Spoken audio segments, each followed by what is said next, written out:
Like everybody else, I'm deeply disappointed that Anil Kumble and Virat Kohli are not working together. I have a lot of time for young Virat.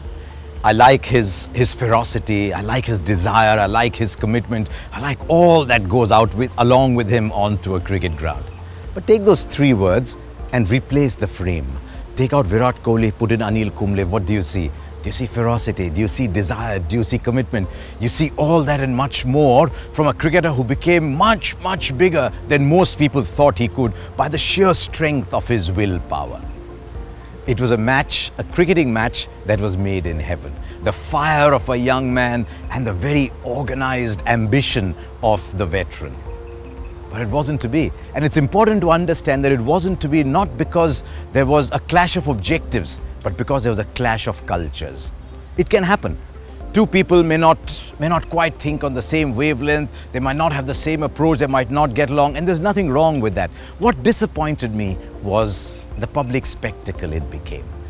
These are two giants of Indian cricket, one right up there, one getting there, and to be thoroughly seen in public as Kohli versus Kumble, as Kohli versus CAC, as CAC within each other, as Ganguly and somebody and Tendulkar and somebody, I don't think it did too much good to Indian cricket.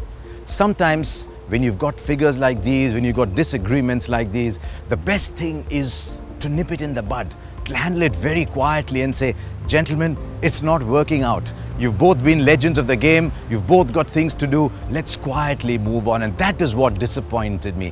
Because when things become a media spectacle, then things start being assigned to each other. And I just hope that whoever comes in next is spared this very public scrutiny.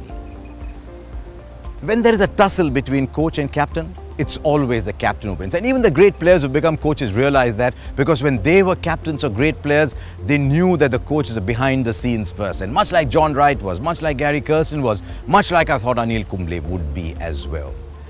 And so now it's the captain's call. Whoever comes in has to be on the same wavelength when it comes to objectives, when it comes to ferocity, when it comes to desire, when it comes to someone who really wants the younger players to get better.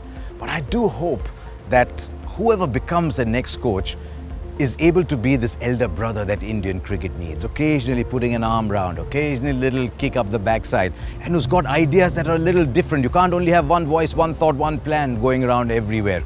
But more than anything else, I really hope that it's handled in a very organized, very committed, very dignified manner. See, even I'm searching for words because I'm disappointed with what has happened. So I wish Virat Kohli well, I wish Indian cricket well, but more than anything else, I wish Anil Kumble well, because he's been a giant, he's been a titan of Indian cricket, and I have no doubt in my mind at all that there are far bigger roles for Anil Kumble to play.